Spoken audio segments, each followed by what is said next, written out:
In philosophy, as in most other fields of human activity, the merits of the living are much more controversial than those of the dead. If you took a worldwide poll today among professors of philosophy on the question, who is the best living philosopher, I'm pretty sure no candidate would get an overall majority. So any list of the so-called great philosophers can only end with the latest of the generally acknowledged dead. And today, for us, that is Wittgenstein. Ludwig Wittgenstein was born in Vienna in 1889. His father, from whom he was to inherit a fortune, was the biggest steel magnate in Austria. Wittgenstein was fascinated by machinery from boyhood, and his education was strongly weighted in the direction of mathematics, physics, and engineering. After studying mechanical engineering in Berlin, he spent 3 years at Manchester University as a postgraduate student in aeronautics. During this period, he became absorbed in fundamental questions about the nature of mathematics. Bertrand Russell's book, Principles of Mathematics, inspired him to give up engineering and go to Cambridge to study the philosophy of mathematics under Russell himself. He soon learned all that Russell had to teach and went on to do the original research that was to produce his first book, the Tractatus Logico-Philosophicus, published in 1921 and usually referred to just as the Tractatus. Wittgenstein genuinely believed that in this book he had solved the fundamental problems of philosophy. So he turned away from philosophy and did other things. Meanwhile, the Tractatus acquired enormous influence, stimulating further developments in logic at Cambridge, and on the continent becoming the most admired text among the famous group of logical positivists known as the Vienna Circle. But Wittgenstein himself came to feel that it was fundamentally in error. So he went back to doing philosophy after all. In 1929 he returned to Cambridge, where in 1939 he became Professor of Philosophy. During this second period at Cambridge, he developed a completely new approach, quite different from his earlier one. During the rest of his life, its influence spread only through personal contact, since, apart from one very brief article, he published nothing more before his death in 1951. However, in 1953, his book, Philosophical Investigations, came out posthumously and proved to be the most influential work of philosophy that's appeared since the Second World War, at least in the English-speaking world. So here we have a most remarkable phenomenon, a philosopher of genius producing two incompatible philosophies at different stages of his life, each of which influenced a whole generation. These two philosophies, although incompatible, do have some basic features in common. Both are focused on the role of language in human thinking and human life, and both are centrally concerned to demarcate between valid and invalid uses of language, or as someone once put it, to draw the lines at which sense ends and nonsense begins. For me, the earlier of Wittgenstein's two main books, the Tractatus, remains hauntingly readable. But it has to be said that it's the later one, the Philosophical Investigations, that has made him a cultural figure of international significance during the period since his death. Here to discuss Wittgenstein's work with me is John Searle, Professor of Philosophy at the University of California in Berkeley. Professor Searle, since Wittgenstein himself repudiated his early philosophy, and since in any case it's now the later philosophy that's far and away the more influential, I don't think we ought to spend too much of our discussion on the early work. What is it about that that we really need to know? Well, I think the key to understanding the Tractatus is the picture theory of meaning. Wittgenstein felt that if language was to represent reality, if sentences were to represent states of affairs, then there had to be something in common between the sentence and the state of affairs. And he saw the way to describe that on the analogy with the way that pictures represent states of affairs. He thought there had to be some structural similarity, that just as the sentence was made of a sequence of words that stood for things, names, so the arrangement of words in the sentence pictured or mirrored the arrangements of objects in the fact. Now, this gave him a remarkable sort of lever of a metaphysical kind, where he could then read off, he thought, the structure of reality from the structure of language, because he thought that the structure of reality had to determine the structure of language. Unless language mirrored reality in some way, it would be impossible for sentences to mean. So the crucial point here is that we are able to talk about reality not just because we use words that stand for things, but because those words have a relationship to each other within the sentence that corresponds to the relationship that things have to each other in the world. Right. No. So that's what he called the logical structure. Right. And the world and sentences have that structure in common. Right, but it's important to emphasize now that we're not talking about ordinary language of the sort that you and I are discussing, which he thought concealed a logical structure. He thought if we took ordinary sentences and did an analysis of how they mean, we would get down to the ground floor sentences, what he called the elementary sentences, and there would be this strict picturing relation between the structure of the sentence and the structure of the fact. Now, he inherits from Frege the idea that the fundamental unit of meaning isn't the word, but the word only functions, the name only means in the context of the sentence. And as you said, it's the concatenation of the words in the sentence that is itself a fact that enables the sentence to picture the structure of facts in the world. Now, I think people will see quite easily how that can be the case when a sentence is picturing a true fact. I mean, if I say there's a cat on the mat, and there is a cat on the mat, I think that relationship is easily understandable. But suppose I say there is no cat on the mat. How can that sort of sentence be said to be picturing something? Well, Wittgenstein thought that words like not, and or, and if, the so-called logical constants, that they actually didn't picture. They were not part of the picturing relationship. As he says, my fundamental idea is that these logical constants don't themselves represent. They're ways we have of stringing pictures together. And it's not so unrealistic if you think about it. For example, across the street from my house in Berkeley, there's a little park, and there's a picture of a dog with a line through it. Now, I take it that's not supposed to pick dogs that have stripes painted on them. The line is the negation sign, and it's a Wittgensteinian sort of picture. That is, the not symbol there is a way of operating on the picture, but it isn't itself part of the picture. So he thought that what we say about the world can be analyzed down into basic sentence structures, basic sentences, which picture the world and are linked together or negated by particular operators. By the so-called logical constants. By the logical constants, yes, which have this function. Right. Now, in my introduction to this discussion, I said that throughout his career, Wittgenstein was concerned to demarcate talk that made sense from talk that didn't make sense. How was that demarcation done in the early philosophy? Right.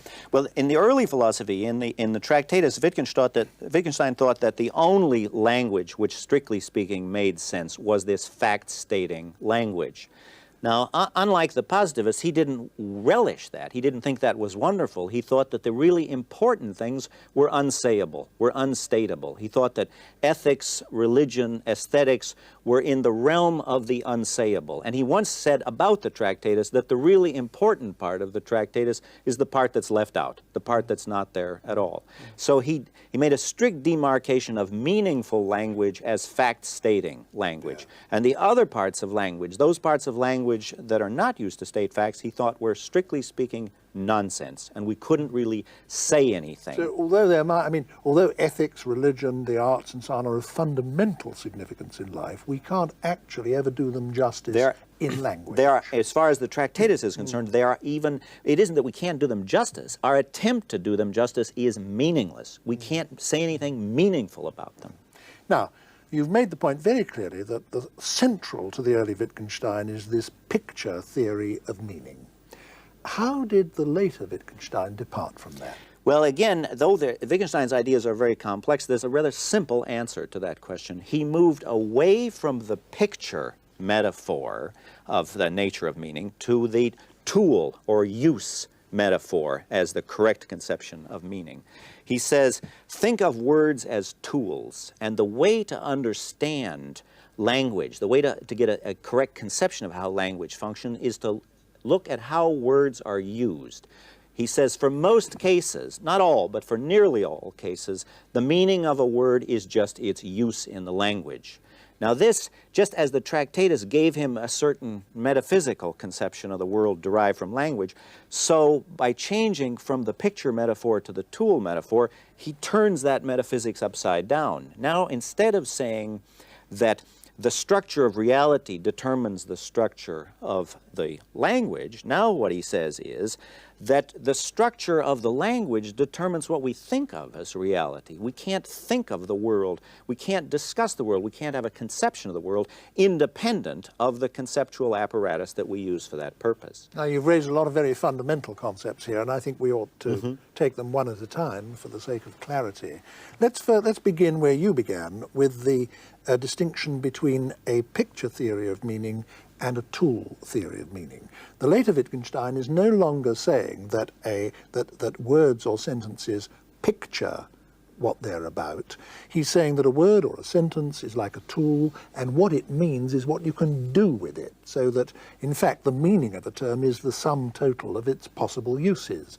Now, it's in the nature of a picture that it does, in fact, picture only one thing. Pictures an object or a state of affairs, where it's in the nature of a tool that it has many uses, perhaps an indefinite number of uses. Now that applies to his view of language, doesn't it? Yes, precisely. Yes. Yes, let me say a little bit more about that.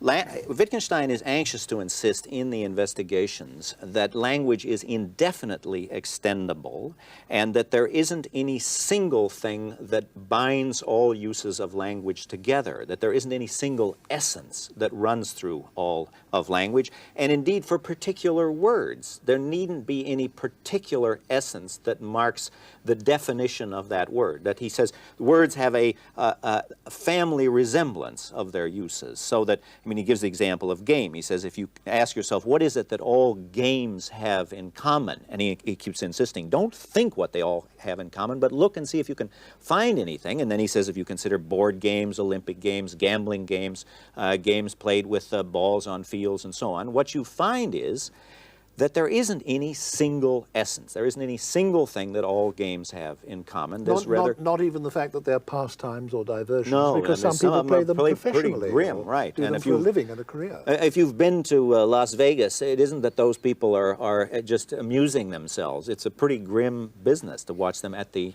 gaming, as they're called, tables.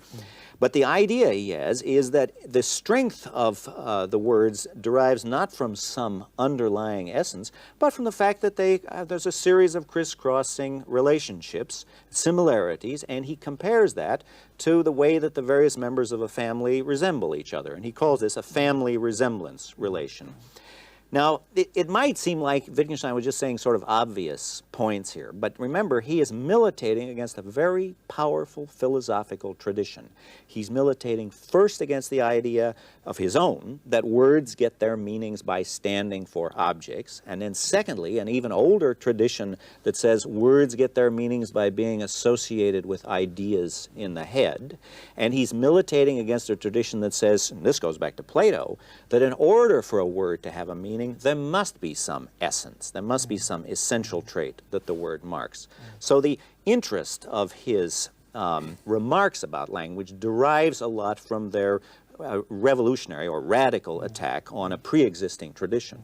He uses the term family resemblance so often that I think it's worth saying just a word or two about that. When we talk of a family, the different members of a family having a marked family resemblance to each other, it need not be the case that there's one single feature that they all have in common. It need not be the case that they all have the same nose or all have the same chin, but that there's no single feature that they all have in common, just an overlapping and crisscrossing set of features from which they all draw, as it were. Now, Wittgenstein is saying that this is true of language and meaning, that if we look at a term or a word, it's a great mistake to look for the one thing that it means, because there is no one thing that it means. The meaning of a word is like family resemblance in that case. Namely, a word has several different meanings, like the several different members of a family. There may be a crisscrossing and overlapping set of relationships between those different meanings, but there's no one thing that the meanings all have in common, which is, as it were, the essence of that word. That's right. That's what he's saying. Now, he doesn't say that this is true for every word in the language. No doubt there are words that have strict definitions, but he thought that this was crucial for philosophers to see, because a lot of the words that trouble us, especially in philosophy, I mean, in ethics and aesthetics, words like good and beautiful, which he was very suspicious of these words, but he thought that part of our failure was we were looking for some essence of beauty or essence of goodness, whereas he insists just look at the various resembling, crisscrossing similarities in the use of these words. So he's saying, for example, that we have all sorts of different kinds of talk. There's scientific talk, religious talk, music talk, everyday talk, philosophical talk, such as you and I are having. And in each of these areas of discourse, language is characteristically used in different ways. And the same words will be used in different ways. So don't ask yourself, what is the specific meaning of this term? Ask yourself, how is this term being used in that particular area of discourse? That was one of his slogans. Don't ask for the meaning, ask for the use. And at this point, he introduces another metaphor. Indeed, it's one of his few technical terms. He introduces the notion of a language game. And the idea he has is that we should see speaking a language on analogy with playing a game, in that characteristically it's rule governed. We aren't ourselves entitled to lay down the rules. Not everything is determined by the rules, so there is a great deal of slack, room for interpretation. But nonetheless, we're engaged in rule governed forms of activity. Now, this again is a disconcerting idea for a lot of philosophers, because he wants to insist that there isn't any foundation for the language games, any more than there's a foundation for football or baseball. These are just human activities. And so he wants to get out of the idea that these language games, where the word has its home, where words get their meaning from their role in the language games, he wants to get out of the idea that there must be some transcendental justification or foundation for the language game. No, the language game has to look after itself. We play a language game of ethical discourse, of aesthetic discourse, of fact-stating discourse, a language game with the word cause, a language game of identifying spatial and temporal relations. So he's anxious to insist that there are these sequences and series of human activities where the use of words is tied up with the rest of our lives in a regular, ordered, but not in any way predetermined fashion. And that's really the task of the philosopher, is to describe, not to justify or give a foundation for, but to give just a description of how the language game is played. I must say I think it's something of a disaster that he fastened on this term language game, because it sounds as if what he's talking about is something frivolous. And in fact, it even feeds a certain prejudice against philosophers that exists outside philosophy, that they're all just playing with words, or that they're somehow superficially concerned with language. This isn't so at all. No, I mean, no. he used the word game for serious intellectual reasons. Right, and let me just hammer home the reasons for the analogy. First of all, it's an activity. It isn't something sublime that just goes on in our heads. And it isn't an abstract set of relationships. It's an ongoing human activity. And secondly, it's conventional. It's regular. There are rules involved. And those are the features that he wanted to get, that we should look at language in action, and we should see it as part of regular, rule-governed behavior. But and that sounds, I think, pretty uncontroversial, at least to us. But there is a more radical aspect of this that I want to bring out, and that is, Wittgenstein thought that there isn't any point of view outside of language where we can, so to speak, stand back and appraise the language game from a non-linguistic point of view. He thought there wasn't any Archimedean point from which we could get away from operating inside a language game, stand back and appraise the success or failure of language in representing reality. He thought that was impossible. We're always operating within the language game. We're always operating within some language game or other. There's no conception that we have of appraisal or of getting at the world apart from operating within a language game. Part of what he's saying is that for me to be able to see this as a hand, or that as a table, I must be in possession of the concepts hand and a table. And therefore what I see reality as being is constituted by a whole conceptual structure that I have, which can be articulated in language. That is a great deal of it. But I think in a way it goes even deeper than that for Wittgenstein. Wittgenstein really thinks Wittgenstein is part of the movement in the past 100 years. It is part of, it's a characteristic feature of the 20th century that we no longer can take language for granted. Language has become immensely problematic to us, and it has moved into the center of philosophy, and Wittgenstein is one of the great leaders in that movement. So he would certainly agree with what you just said, namely that reality divides up the way we divide it, that because we can only think of this as a hand or that as a table because we've got the relevant concepts, the relevant words. But the point is deeper than that. The point he wants to make is there isn't any such thing as thinking. There isn't even any such thing as experience as human beings have, adult, full-grown human being experiences. That cannot exist apart from language. Language permeates that at every point. Now, a moment ago, you were saying that every language game has to be understood from the inside. One consequence of this is as follows, isn't it? Whereas the old logical positivists who'd been influenced by Wittgenstein's early philosophy were extremely dismissive of all religious talk, for example, and they thought that if I said something like God exists, that was just meaningless noise, exhaust.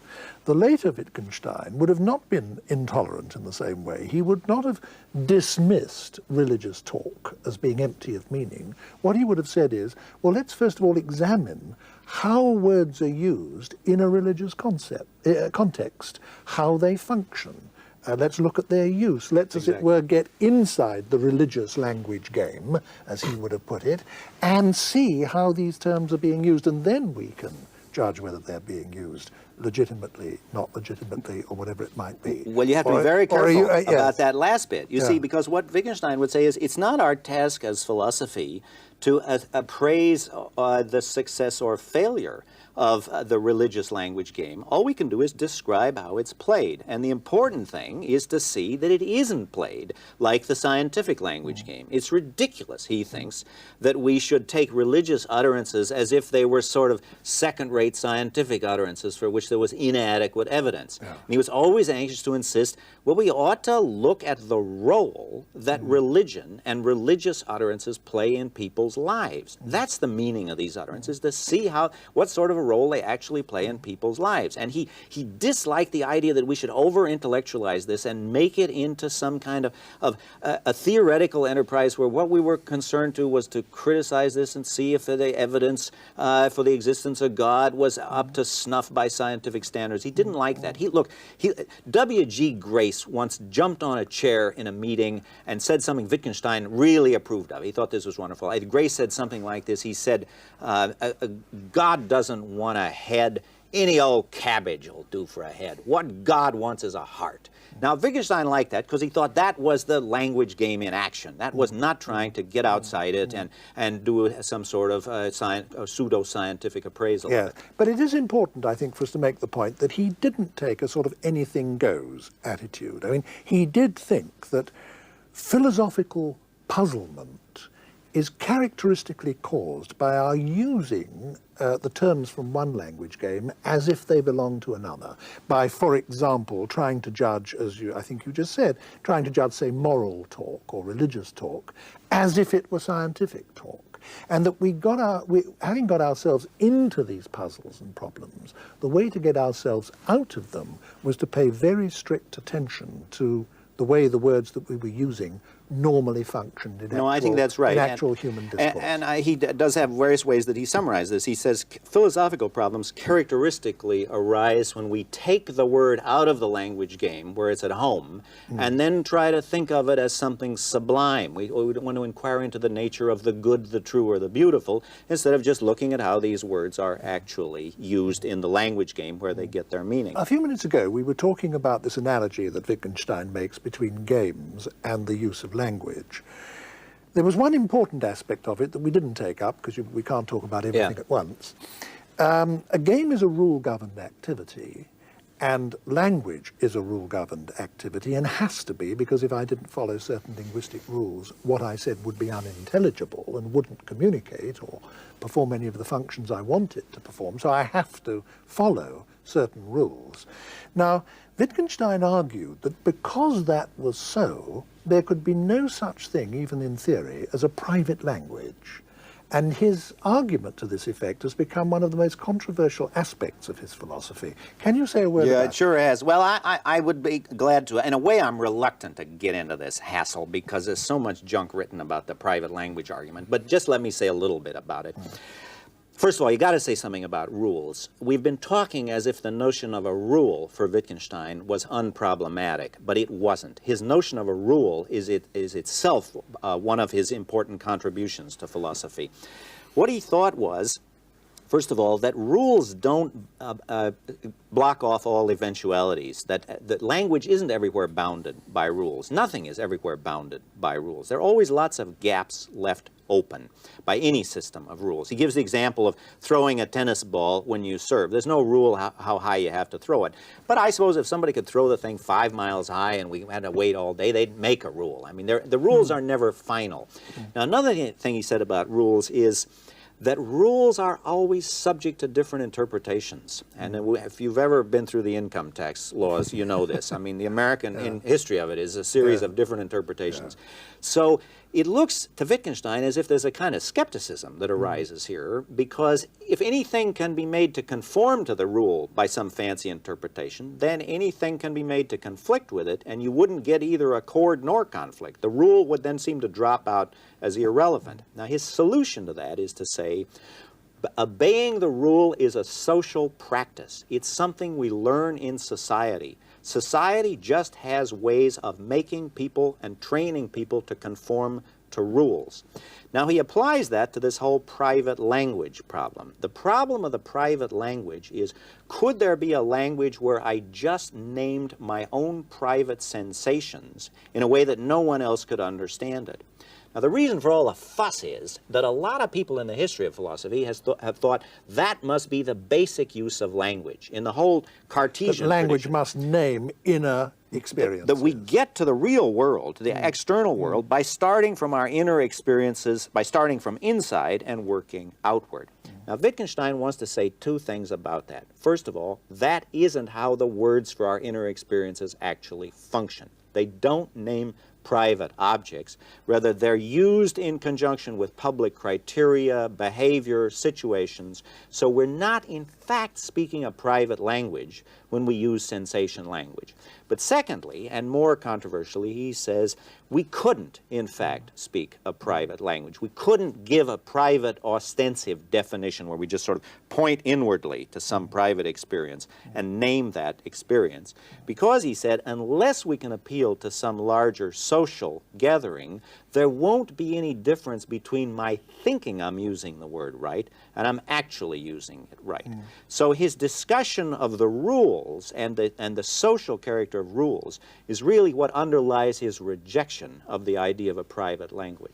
And it's important for him to reject the idea of a private language, as you say, because he's reacting against a whole tradition of philosophy that goes back to, I suppose, Descartes, but certainly includes Locke, Berkeley, Hume, the empiricist philosophers who say that we start by cognition of essentially private states of mind and infer the world or build up a conception of the world from that. What? Now, the later Wittgenstein seems to me to be saying this, that because the sum total of a word's possible uses constitute its meaning, in the end, what language means and what words mean depend on forms of life, on the social contexts within which they're used. And in fact, he uses that phrase, forms of life, a great deal, so that all the ultimate criteria of meaning are not personal, are not private at all. They are essentially social, are they not?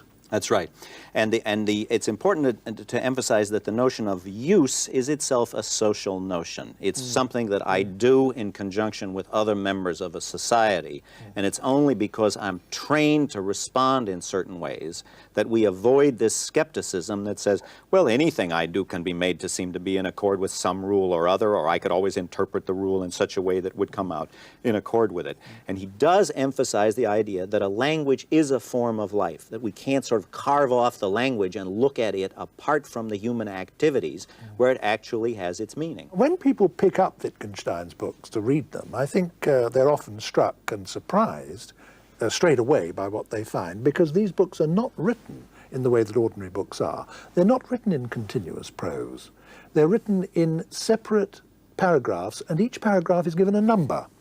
And very often it's not clear what the relationship is between a paragraph and the other two on either side of it. And usually there isn't much in the way of connected argument either. You get these brilliant metaphors, brilliant examples, brilliant similes, so that the writing is wonderful, and yet it's difficult usually to see what it is he's saying. Now, why did he write like that? Well, several reasons. But first of all, I do want to say I entirely agree with you about the character of the prose, and it is both entrancing and exasperating. I know I felt that when I was preparing for this program. I went and reread acres of Wittgenstein, and there just is a huge amount. And it is enthralling. You begin to start thinking that way yourself. You begin to address your wife in Wittgensteinian aphorisms, which can be very exasperating. But you have this feeling that when you take up one of these books and read it, it's a bit like getting a kit for a model airplane with no instructions as to how you're supposed to put all these pieces together. And that can be extremely frustrating. It's a sort of do-it-yourself book.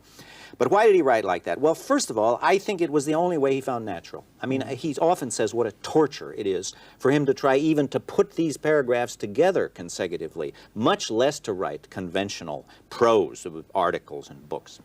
But secondly, I think there is an element almost of arrogance in this. Wittgenstein wanted it to be different from the standard ways of doing philosophy. He hated the sort of standard articles that appear in journals and standard books that are written to be read by undergraduates in philosophy. By the way, he would have hated the kind of thing you and I are now doing, two professional philosophers discussing his views on television. But he did want to be deliberately different from other people. And then there's a third aspect of this, is that he honestly and sincerely was struggling to say something new and different. And he always had the feeling that he hadn't said what he really meant, that he was struggling to find a mode of expression, and that he never really succeeded. And then lastly, I think we need to say for English-speaking viewers that this, though it looks strange to the English eye to see this books written in this way, it's not all that unusual in German. There is a tradition in German philosophy of writing aphoristically. You see it in Nietzsche, it's in Schopenhauer, in Lichtenberg, just to mention a few. And the writing is at its best wonderful. I think we ought to do him the justice of saying that. He's a great stylist. He's a great stylist, and some of the sentences stay in your mind for the rest of your life after you've read them. Yes. In my introduction to this discussion, I mentioned the fact that in the last, I don't know how long one ought to say, 10 years, 15 years, probably not much more than that, he has become an international figure of importance quite outside philosophy. When one reads books and articles and journalism that have nothing to do with philosophy, one is beginning now over and over again to come across Wittgenstein's name. Can you say just a little about the fields outside philosophy in which he is important, and indicate at least what kind of an influence he appears to be having? Well, at present, I think it's a kind of name-dropping. It's an okay name, and he's certainly mentioned in a lot of fields, but I think he would feel himself that he has not been adequately understood, and indeed has not been adequately understood in philosophy. But some of these fields are literary criticism and aesthetics generally. Wittgenstein is now often referred to, and I think will become more influential. There is a great deal of mention of Wittgenstein in social sciences, particularly anthropology, because he thought of himself as doing a kind of anthropology. There is books written about the importance of Wittgenstein for political theory. So it's what the French would call the sciences of man that Wittgenstein has been most influential. Paradoxical in a way, because he wrote so much about the philosophy of mathematics. But most of his influences now are outside of philosophy, are in the social sciences. And it seems that the structuralists who are so fashionable, for, have been fashionable for so long, seem to be claiming Wittgenstein for their own, do they Well, not? it's the post-structuralists, I think, that probably misunderstood him the worst. Post-structuralists, but that's another yes, program. Yes. Well, right. Well, then we won't get into that. But I think the point is worth making that, for example, if you read serious literary criticism now, you are going to come across constant reference to Wittgenstein. What is your personal evaluation of all this, of Wittgenstein as a philosopher? Well, I feel so strongly about this. I've been restraining myself all along, just trying to say what the guy meant and not what I actually think about it. But let me start out negatively, and then I get to end on the more cheerful note. There is a kind of exasperating feature of Wittgenstein that I want to highlight, I want to emphasize, and that is the anti-theoretical bent in Wittgenstein, the idea that we mustn't have a theory, that we can't have a theory of language. We can't have a general theory of language or of the mind. Now, when somebody says to me, when some guy says you can't have a general theory of speech acts, or you can't have a general theory of intentionality, of how words, or how thoughts relate to reality, my natural instinct is to go out and write a general theory. We'll just see if we can't have a general theory. And in fact, I have tried to make general statements in both of these fields. I think it's premature of Wittgenstein to say we can't have general theories of language of a philosophical sort, or general theories of how the mind functions. We won't know if we don't try. And the sheer diversity of the phenomena should not by themselves discourage us. I mean, think of physics. If you think of Niagara Falls and a pot of water boiling and an ice skating rink, it looks like very diverse phenomena, and we could go on and on with the diverse forms that water takes. But in fact, we've now got a pretty good general theory that can account for all of that, and I don't see why we shouldn't seek general theories in philosophy, particularly in the philosophy of language and the philosophy of mind.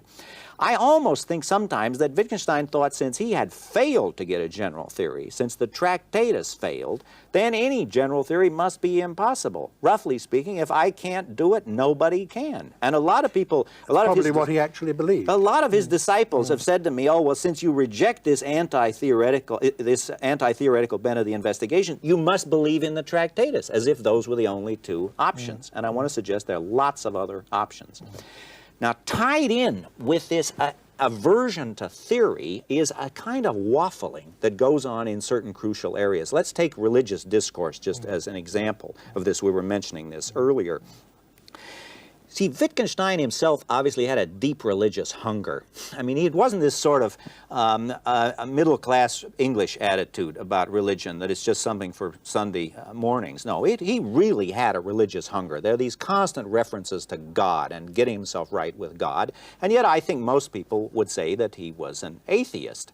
Now, in a way, you feel almost that he wants to have it both ways, that he wants to be able to say things like, well, we just need to know the role that religious discourse plays in people's lives. But of course, you won't understand that role unless you see that religious discourse refers beyond, that the only reason that people pray is because they think there's a God up there listening. And that's not, whether or not God is listening is not part of the language game. The language game of religion can only be played the way it is because people think there's something outside the language game that gives it sense.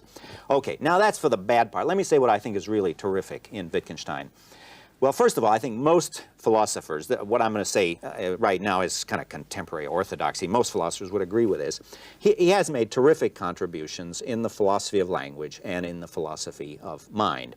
His contribution in the philosophy of language is that he really mounted devastating attacks on the idea that words get their meaning by standing for things or by being associated with some introspective process, by standing for some mental thing in the mind. And he does knock those views pretty effectively.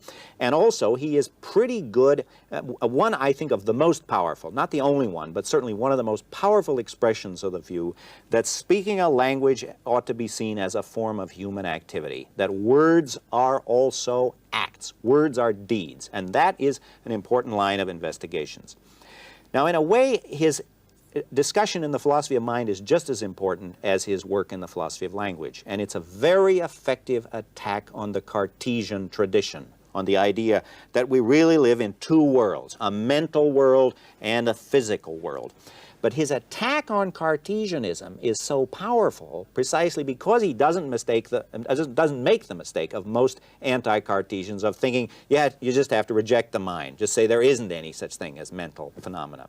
What he does is a painstaking analysis of a whole lot of psychological concepts, belief and fear and hope and expecting.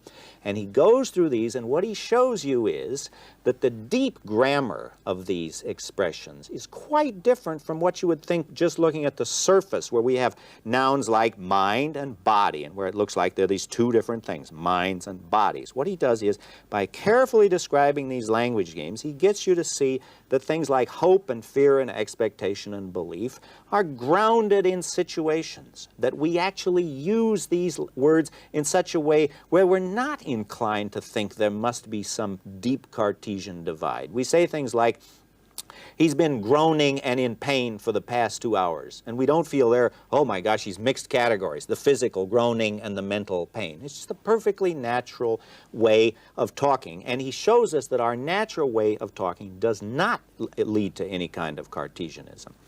However, the most powerful part of Wittgenstein, from my own personal point of view, is not his work in the philosophy of language and mind, but it's an idea that really begins to acquire momentum in his last work. It also appears in his earlier work, but in his very last work that he wrote when he was dying, On Certainty. And it's a rather subtle idea, but it's this. We have, in the Western intellectual tradition, going back to Plato, we have the idea that any meaningful human behavior must somehow be the expression of a theory, an implicit theory that we hold. That if you understand me and I understand you, it can only because we each have a theory of the other. Or, as you say, an implicit theory. An implicit theory. Yes. Chomsky thinks this, that there's an unconscious theory of language. And artificial intelligence is based on this presupposition, that there are these unconscious theories. Now, there's some truth in that, but Wittgenstein is anxious to emphasize that a great deal of what we do is both socially and biologically primitive. It's a way of responding. It's a way of acting. We just act. We don't need to appeal to the idea that there's some implicit theoretical structure that enables us to act. And as usual, he gives very good similes. He says, look, think of squirrels storing nuts for the winter. Now, do they do that because they think Hume's problem of induction has been solved and we now know that the future resembles the past? No, they just do it. Now he says, think of yourself and putting your hand in the fire. Is the reason you don't put your hand in the fire, is it because you think you've refuted Hume? Or you think you've got very good inductive evidence? No, you just don't do it. You couldn't be dragged into that fire. And he says a great deal of our human activity has to be seen like that. We're just responding in ways that are both biologically and culturally conditioned. But his ground floor statement, he keeps repeating this, is we just act. That's the way we do it. And this goes against a whole tradition where we try to think, well, we can only do what we do because we've got an implicit theory.